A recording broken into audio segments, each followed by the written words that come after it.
What's going on, Mavs fans? Welcome into a new episode of Mavs Latest. I'm your host, Cody Brusso, and hopefully you went and had yourself a good cry, ate yourself a great meal, because we're going to wash away the San Antonio Spurs loss, and we're going to be eyes forward as we face off against the Washington Wizards tomorrow night. But before that, on today's show, we're going to be talking about some previous debuts from previous Mavericks, some fan favorites, and how they compared with our boy Cooper Flag. We're also going to be getting a slight little snippet of an update from Jason Kidd via the injuries, as well as go over some of the press conferences after the San Antonio Spurs loss. We're also going to get a little bit of a preview into the Mavs versus Wizards. All that coming up next.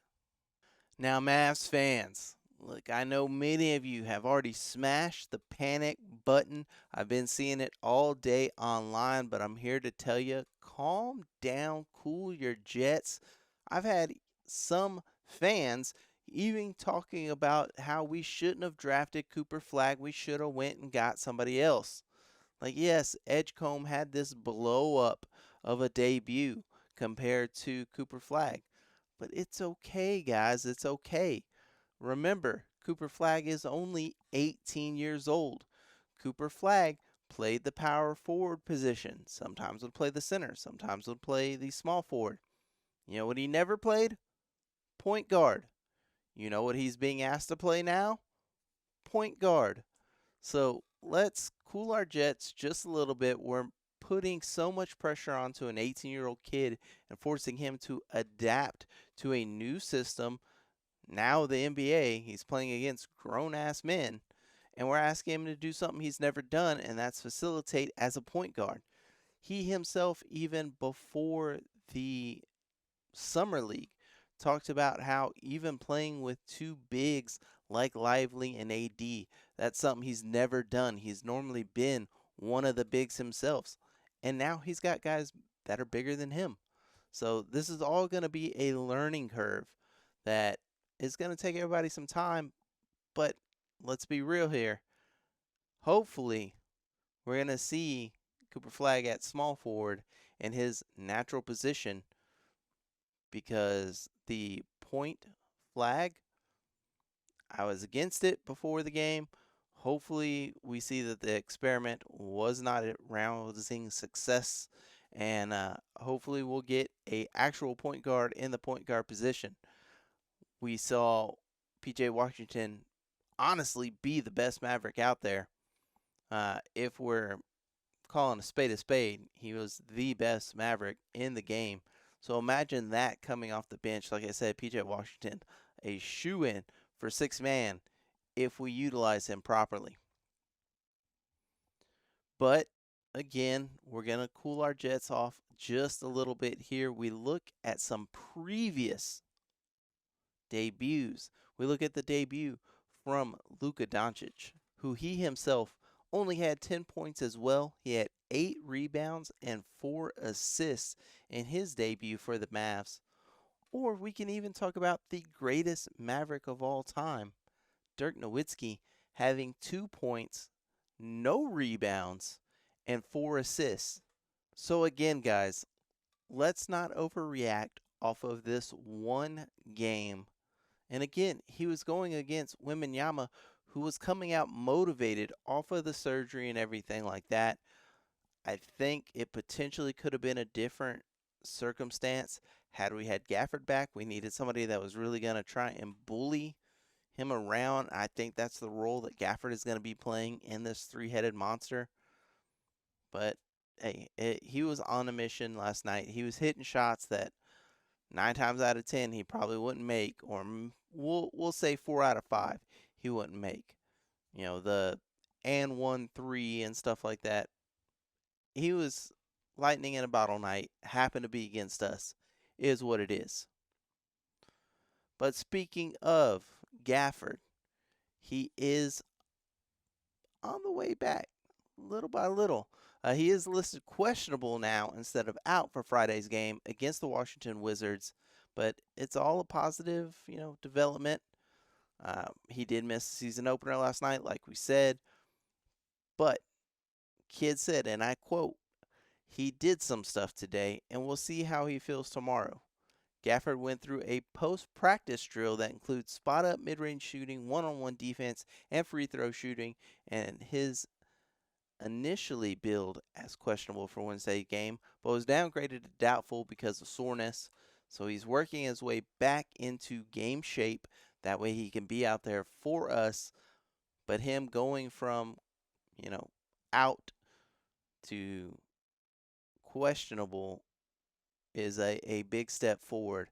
And again, this would be the game. I mean, go up against the Wizards, one of the lower teams in the league, and let him ease his way in against the weaker Eastern Conference, and hopefully we'll get some great things out of Gafford. Talking about some of the press conferences we mentioned earlier, Flag playing out of position, and Ryan Nembhard actually said that during a press conference after the Spurs game that we need to cut him some slack because he is playing out of his natural position, because everybody knows small forward is his natural position here in the NBA. I mean, we saw a lineup at one point where, judging by size, it would seem that Flag was playing center for us last night against the Spurs.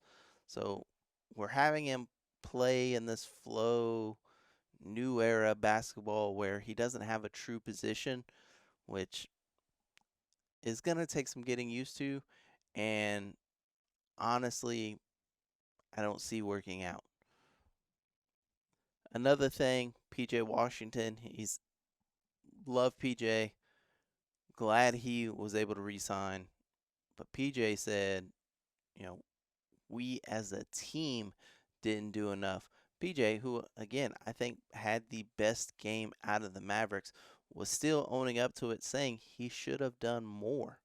I mean, you look at guys like Clay, who was, I get it, he was trying to make some things happen for the Mavs, but Clay's a spot up shooter. He's not a get his own bucket guy, especially at this stage in his career.